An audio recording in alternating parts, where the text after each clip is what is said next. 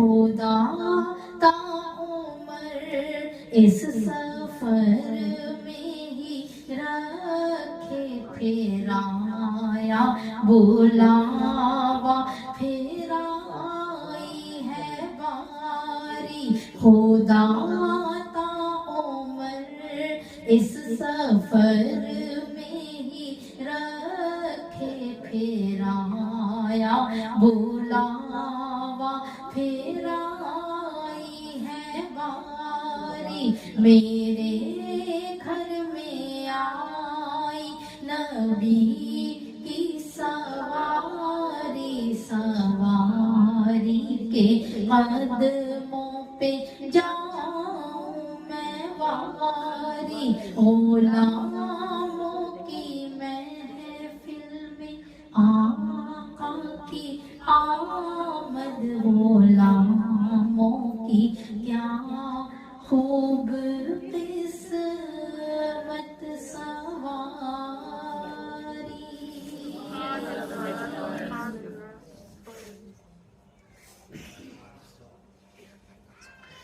جن رستوں سے چل کر میرے آقا مجھ تک آئیں گے پھول ستارے کلیاں نہیں آنکھیں راہ میں پائیں گے پھول ستارے کلیاں نہیں آنکھیں راہ میں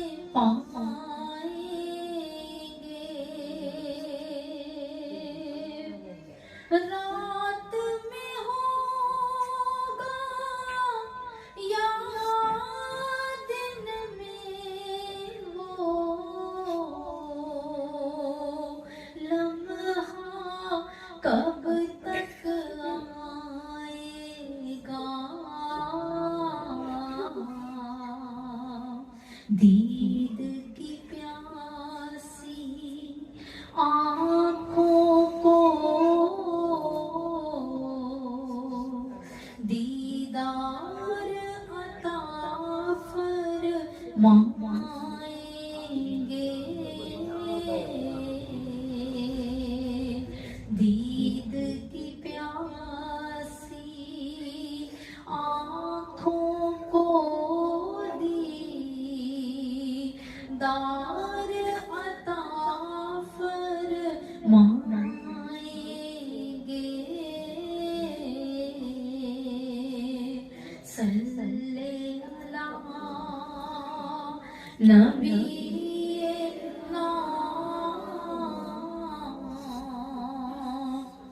صلی اللہ محمد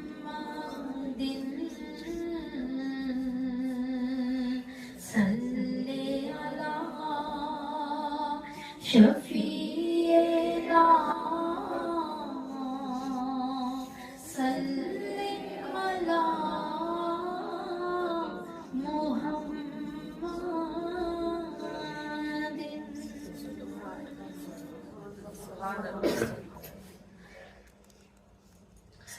زندگی کا رستہ اکیلا بھی چلنا مشکل ہے. اندر نفس ہے، باہر شیطان، ایک محشر سا رہتا ہے. نفس ہمیں اندر سے کھینچتا رہتا ہے اور شیطان ہمیں باہر سے دھکے دیتا رہتا ہے. اب کسی کو کھینچا بھی جا رہا ہو، اس کو دھکیلا بھی جا رہا ہو تو وہ کھڑا کیسے رہ سکتا ہے؟ اللہ نہ چلائے تو بندہ ایک قدم بھی ایمان کے ساتھ اس رستے پہ چلنے کے قابل نہیں ہے، الا یہ کہ وہ اپنے ساتھ ہزاروں لوگوں کو لے کر چلے. ہر شخص جو اس کے پیچھے چل رہا ہے اس کا جواب اسے دینا پڑتا ہے جو اپنے پیچھے لے کے چل رہا ہوتا ہے. کسی کا لیڈر ہونا اور کسی کا امام ہونا مشکل ترین بات ہے. اس لیے تو ابو بکر صدیق کہتے تھے کہ کاش میں نہ ہوتا، کاش میں ہونے سے پہلے ہی مٹی ہو چکا ہوتا، حالانکہ یہ وہ ہیں۔ تو رسول اللہ نے فرمایا تھا مسجد نبوی کی طرف کھلنے والے سب دروازے بند کر دو، صرف ابو بکر کا خوخہ کھلا رہے گا۔ اور حضرت عمر کہ ان کو فرمایا گیا کہ حضرت علی جی نے کہا گیا کہ علی جنت میں تیرا گھر میرے گھر کے سامنے ہے۔ یہ ایسے لوگ ہیں جنہیں زندگی میں جنت کی بشارت ملی ہوئی ہے، پھر بھی یہ کہتے تھے کہ کاش ہم نہ ہوتے کہ ہمیں مسلمانوں کا امام بنایا گیا اور امیر بنایا گیا۔ جب کوئی کسی کو کسی راہ کی طرف لے کے چلتا ہے، وہ خود آگے چلتا ہے اور باقی سارے اس کے پیچھے چلتے ہیں۔ اگر وہ اچھا کریں گے تو اس کا ثواب آگے چلنے والے کو بھی ہوگا، اور اگر وہ برا کریں گے تو اس کا گناہ برا کرنے والوں کو نہیں ہوگا، کیونکہ پیچھے چلنے والے آگے چلنے والے کو دیکھ کر چلتے ہیں۔ الحمدللہ ثم الحمدللہ، منہ تو ہمارا اس قابل نہیں تھا، لیکن ہمارے آقا کریم نے ہمیں درود پاک کا تاج لگایا اور ہمیں یہ ذمہ داری سونپی کہ ہم لوگوں کو یہ بتائیں، عورتوں کو یہ بتائیں۔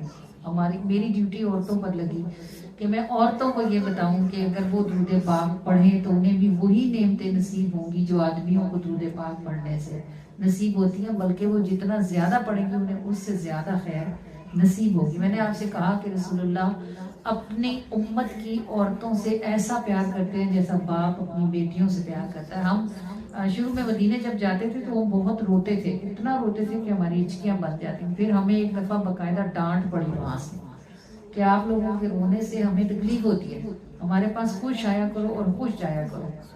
اس دن کے بعد سے ہم نے مدینے سے نکلنے سے رونا چھوڑا۔ ہم آتے ہوئے وہاں سے خدا حافظ کر کے آتے ہیں اور عرضی ڈال کے آتے ہیں کہ ہمیں پھر بھی آنے کا موقع عطا فرمائیے گا، یہ ہماری وداع تو ہے، الوداع نہ فرمائیے گا۔ تو الحمدللہ ثم الحمدللہ، یہ محبت ہوتی ہے جو آنسو دیکھ نہیں سکتی۔ اب جب درود پاک کے راستے پر اللہ تعالیٰ نے ہمیں چلایا اور ہمارے پیچھے ہزاروں لوگوں کو چلایا، تو جو آگے چل رہا ہوتا ہے اس کا دل ہمیشہ مٹھی میں رہتا ہے اور اس کی سانس مشکل سے آتی ہے، کیونکہ اس کو پتہ ہوتا ہے کہ بے شمار لوگوں نے اس کے پیچھے قدم رکھنا ہے۔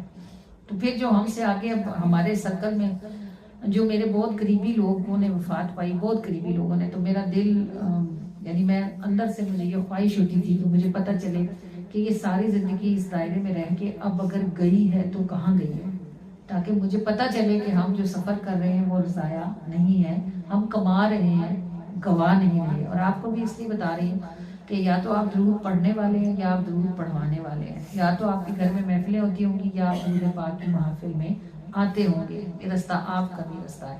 ہماری ایک بچی تھی، اس کی کوئی 35-36 سال کی عمر میں اس کی ڈیتھ ہوئی۔ اس کا ہسبینڈ باہر تھا، تقریباً 14 سال وہ باہر رہا اور یہ شادی کے بعد یہاں اکیلی رہی، تو obviously اولاد اس کی تھی نہیں۔ بڑا اس کو درود بہت کثرت سے پڑھتی تھی اور ہمیشہ یہ کہتی تھی کہ دعا کریں بس اللہ مجھے ایک بیبی دے دے۔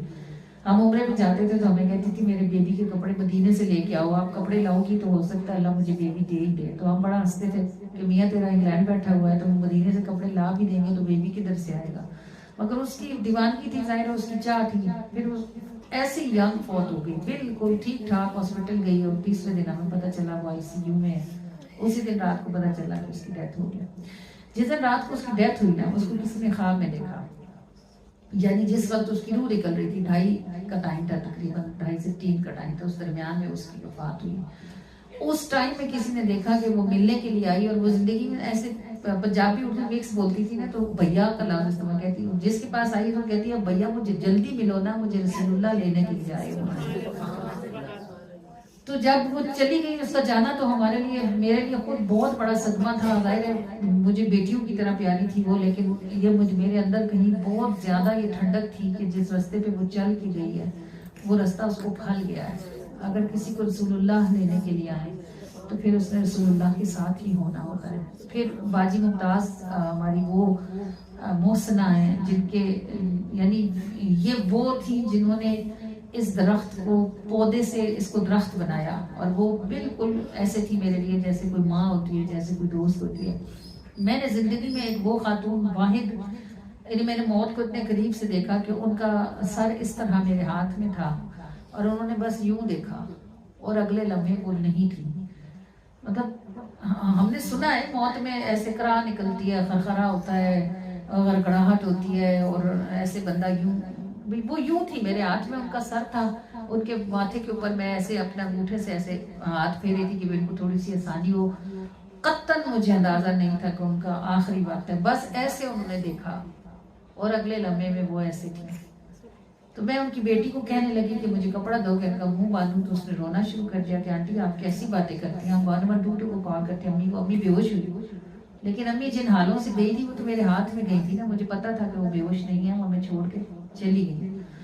باجی ممتاز کو فوت ہونے کے بعد کسی نے دیکھا کہ باجی جنہوں نے دیکھا انہوں نے بتایا ہم نے دیکھا. انہوں نے کہا میں نے دیکھا کہ دونوں طرف ایسے لڑکیاں کھڑی ہیں اور ان کے ہاتھوں میں پیتل کے گلاس ہیں, لمبے لمبے گلاس جیسے پرانے زمانوں میں ہوتے تھے. ان میں دودھ ہے اور وہ ساری ایسے کمرے میں لائن سے کھڑی ہیں اور جیسے بار بار ایسے ہو کے دیکھتی ہے جیسے کسی کا انتظار کر رہی ہے.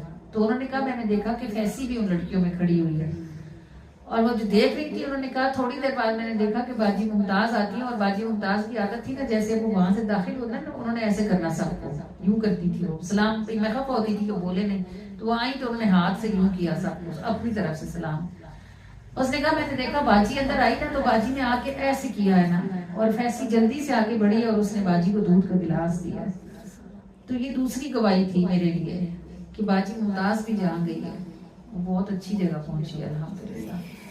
پھر ہماری ڈاکٹر عائشہ فوت ہوئی اور ڈاکٹر عائشہ بھی بڑی دیوانی تھی, بڑی محبت کرنے والی تھی. ڈاکٹر عائشہ جب فوت ہوئی اس رات کسی نے ڈاکٹر عائشہ کو دیکھا. جنہوں نے دیکھا انہوں نے کہا میں نے دیکھا کہ 2 پہاڑ ہیں اور ان کے درمیان بالکل تار جیسا رستہ ہے, باریک وال جیسا. جنہوں نے دیکھا انہوں نے کہا کہ میں نے دیکھا کہ میں اس تار والے رستے سے دلائل الخیرات پڑھتی ہوئی گزر رہی ہوں اور میرے پیچھے بھی بہت لوگ ہیں. اس نے کہا امدارس کی بہت ساری عورتیں میں نے دیکھی, ان سب کے ہاتھوں میں دلائل الخیرات شریف تھی. ہم دلائل الخیرات پڑھ رہے تھے, ہم ایک دوسرے سے باتیں کر رہے تھے اور ہمیں بالکل نہیں پتا چل رہا تھا کہ ہم کسی بال کے اوپر سے گزر رہے ہیں. کہتی جب میں اس سے دوسرے پہاڑ پہ پہنچی نا اور جب میں نے نیچے دیکھا تو میرا دل نکل کے باہر آ گیا. میں نے کہا ہم اتنے مشکل رستے سے کیسے پار ہو گئے. تو کہتی عائشہ دوسری طرف کھڑی تھی, پار ہوئی بھی, وہ مسکرائی اور انہوں نے کہا درود پڑھتے ہوئے پار ہو گئے. ثم الحمدللہ. اللہ کریم یہ چند باتیں ہیں, 2-3 باتیں ہیں جو آپ کو میں نے بتائی. مجھے کسی کا ایک اور کوئی خاتون تھی, انہوں نے مجھے کہا میں نے آپ کا گھر دیکھا. انہوں نے مجھے کہا آپ کا میں نے ایسا گھر دیکھا باجی کہ اس میں دیواروں سے انگوروں کی بیلیں نکل رہی تھی اور ان کے اندر انگور لگے ہوئے تھے. اور کہنے لگی پھر میں باہر نکلی نا سیڑھیاں اتر کے تو میں نے دیکھا بہت بڑا باغ ہے, اتنا بڑا باغ ہے کہ میں جہاں تک دیکھتی ہوں وہاں تک سبزہ اور پھلوں کے درخت ہیں. اور کہنے لگی باجی مجھے ایک بات بڑی حیران کن لگی. میں نے کہا کیا چیز آپ نے حیران. انہوں نے کہا اتنا بڑا باغ تھا باجی, اس میں ایک پتا بھی نیچے نہیں گرا ہوا تھا. تو میں نے ان سے کہا کہ جنت کے درختوں کے پتے گرتے نہیں ہیں کیونکہ وہاں موت نہیں ہے, اس لیے وہاں کوئی پھل کچا نہیں گرتا اور کوئی پتا درخت سے ٹوٹ کے نہیں گرتا. اللہ ان کے گمان کو پورا فرمائے اور اللہ تعالیٰ جو انہوں نے دیکھا ہے وہ اللہ مجھے شکرانے کے ساتھ نصیب فرمائے. لیکن یہ خواب بشارتیں ہوتی ہیں جو ہمارے جیسے لوگوں کو یہ حوصلہ دیتی ہیں کہ اگر ہم کہیں چل رہے ہیں تو ہمارا رستہ سیدھا ہے الحمدللہ. اور سیدھے رستہ ایک نہیں ہے, ہزاروں رستے ہیں, لیکن جو صراط مستقیم ہے وہ رسول اللہ ہی ہے. اور یہ درود پاک آپ کو صراط مستقیم تک لے کے جاتا ہے. دیکھو انسان الماری کی طرح ہوتا ہے نا, اس میں کھانے ہوتے ہیں, کہیں اچھائی ہوتی ہے, کہیں برائی ہوتی ہے, کہیں بخل ہوتا ہے, کہیں سخاوت ہوتی ہے. ایک بندہ ایک وقت میں بڑا میٹھا ہوتا ہے, بڑا اچھا ہوتا ہے, دوسرے وقت میں وہی بندہ غصے میں ہوتا ہے, تیسرے وقت میں وہی بندہ معذرت کر رہا ہوتا ہے, چوتھے وقت میں وہی بندہ خفا ہو رہا ہوتا ہے. انسان جو ہے نا ظاہر اس میں سب کچھ ہے. ان ساری چیزوں پر جو غالب بات ہے وہ یہ ہے کہ بندہ درود پاک پڑھتا ہے الحمدللہ. بس وہ درود پاک پڑھ رہا ہے, وہ اپنی خامیوں کے ساتھ, اپنی کمیوں کے ساتھ. اگر وہ درود پڑھ رہا ہے تو اسے کوئی پڑھوا رہا ہے نا, اسے کسی نے توفیق دی ہے. جس نے توفیق دی ہے اس کو پتا ہے کہ اس میں یہ خامیاں موجود ہیں, پھر بھی اس نے درود پڑھنے کی توفیق دے رکھی ہے, تو اس کا مطلب یہ ہے کہ وہ مقبول ہے. غلطیوں کے ساتھ, کوتاہیوں کے ساتھ, گناہوں کے ساتھ, عیبوں کے ساتھ اگر وہ درود پاک پڑھ رہا ہے تو اس کا مطلب ہے کہ اس کا رستہ بنا دیا گیا ہے. وہ اپنی کمیوں, کوتاہیوں, خامیوں کے ساتھ بھی پسندیدہ ہے کہ اس کو رستے سے ہٹایا نہیں گیا ہے, اس سے کام لیا جا رہا ہے. یہ بہت سی باتیں ایسی ہوتی ہیں جو ہم اس دنیا میں سمجھتے ہیں اور بہت زیادہ ایسی ہوتی ہیں جن کی سمجھ ہمیں نہیں آتی.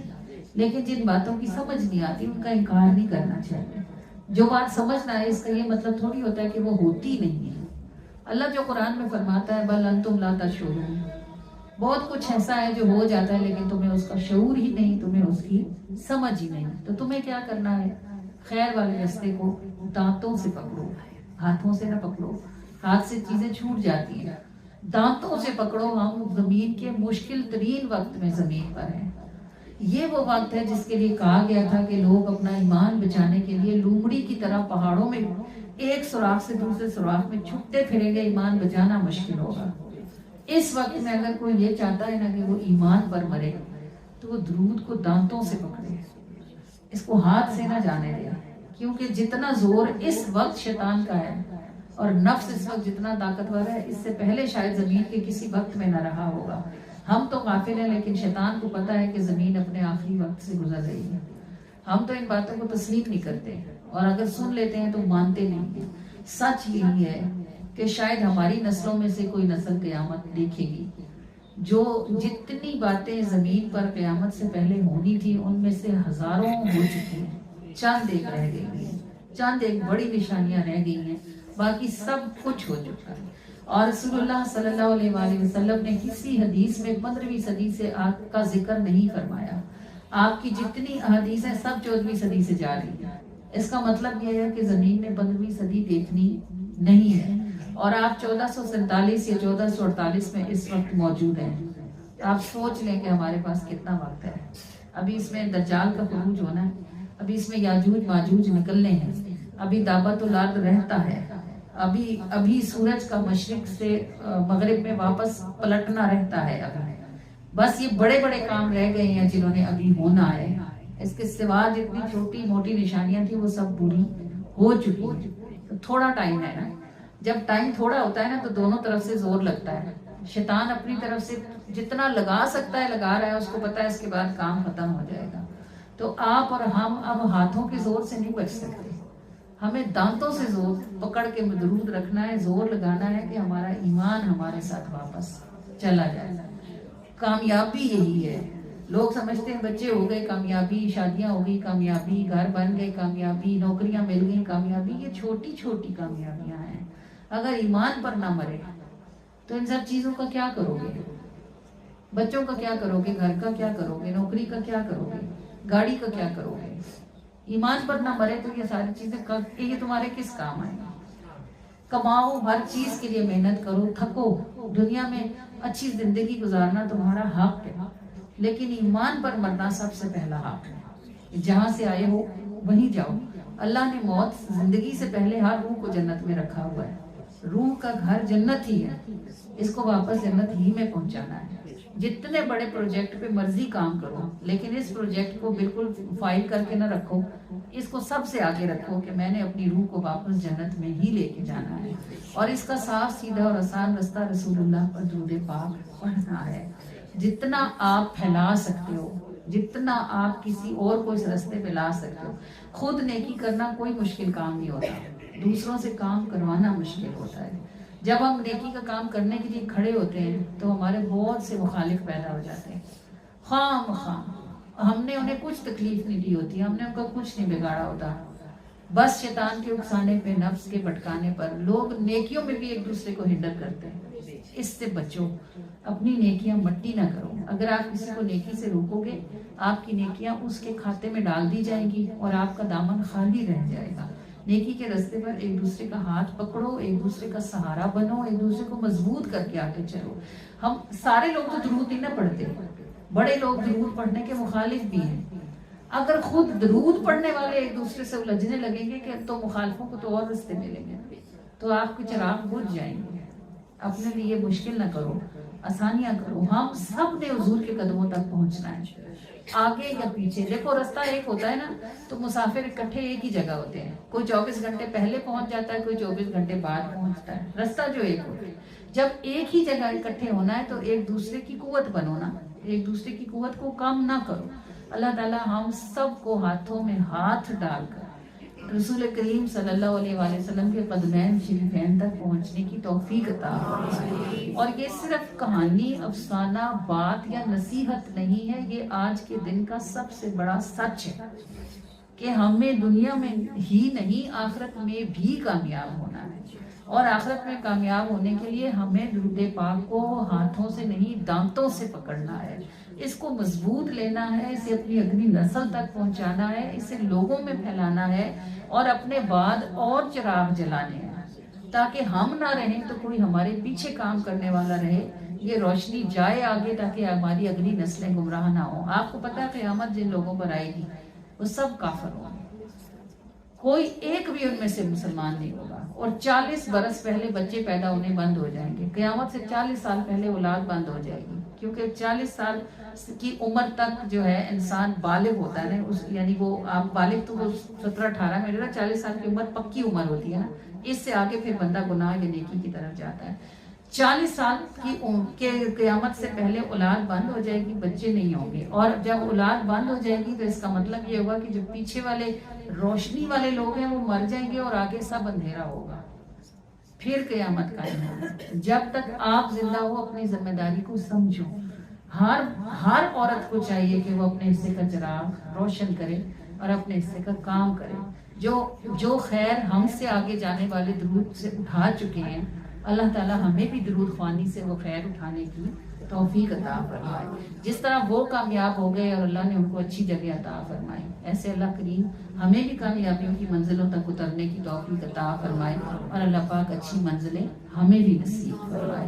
پھر آپ سے ریکویسٹ ہے میری کہ ہم سب ایک ہی منزل کے مسافر ہیں، ہم آگے ہیں یا ہم پیچھے ہیں، لیکن ہمارے راستے الگ نہیں ہیں، ایک دوسرے کی طاقت بنے، ایک دوسرے کی کمزوری نہ بنے۔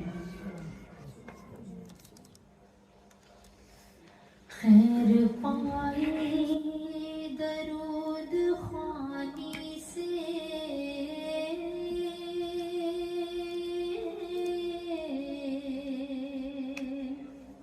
زندگی کٹ گئی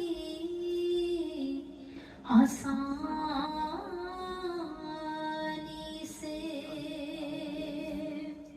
خیر پائی درود خوانی سے، زندگی کٹ گئی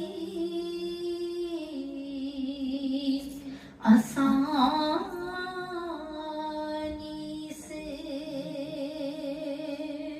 خیر پائی خیر پائی درود خوانی سے، خیر پائی، ہاں جی خیر پائی، ہاں ہاں خیر پائی درود خوانی سے، زندگی کٹ گئی آسانی سے، خیر پائی۔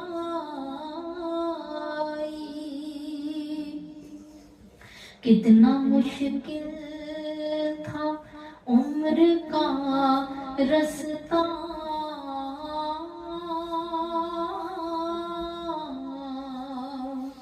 دیکھتی ہوں بڑی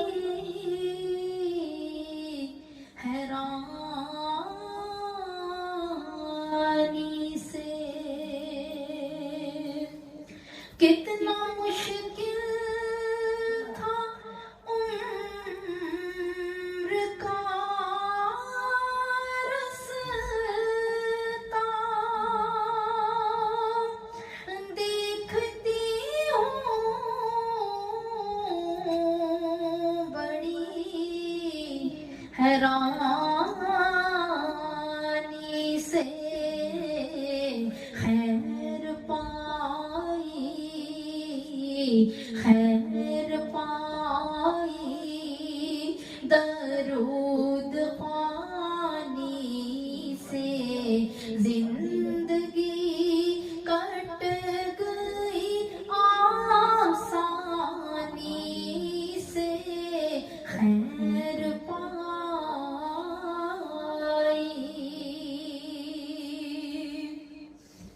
آپ کا ذکر تھا میرے آقا،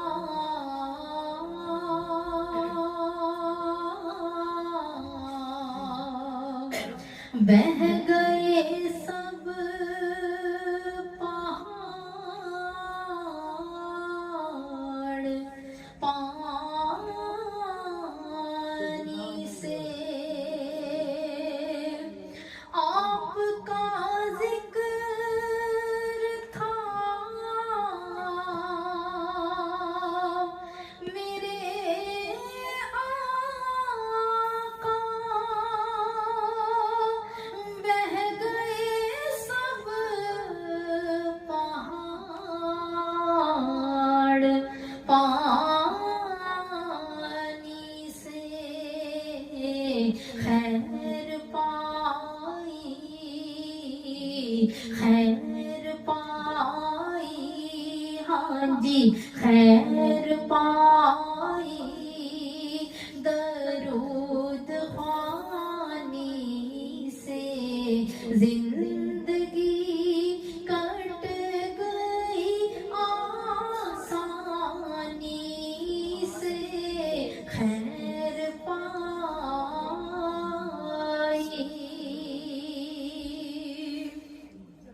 ساتھ جو آپ کا میسر تھا،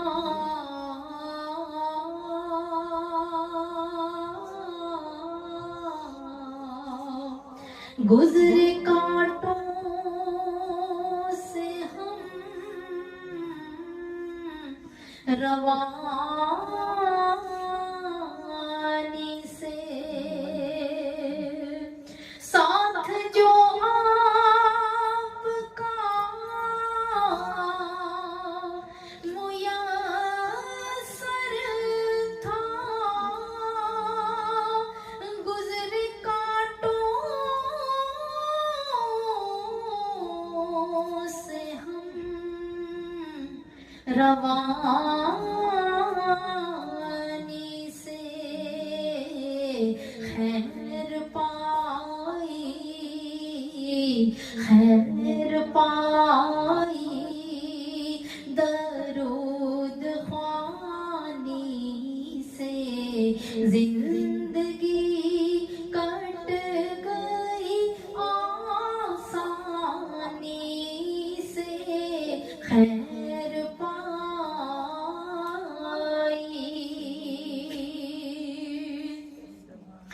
یا رسول اللہ موت سے پہلے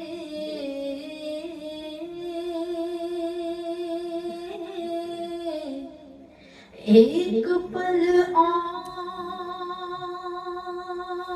ملے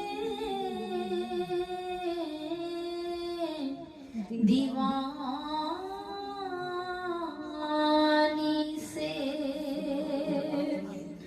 یا رسول اللہ موت سے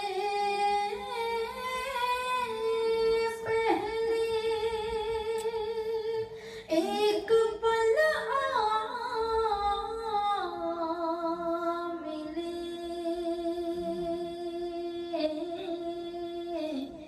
دیوانی سے، خیر پائی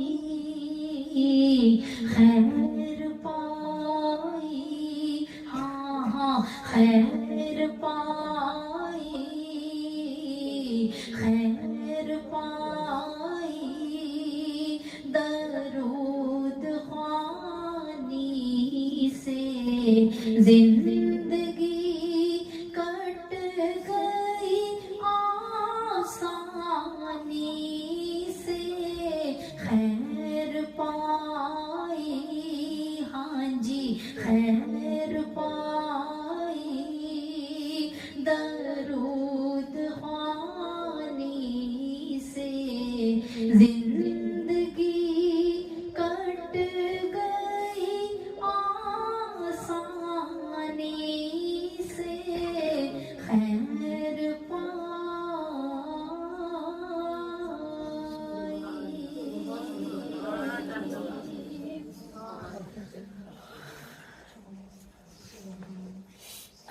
اللہم صلی علی سیدنا محمد اللہم صلی علی سیدنا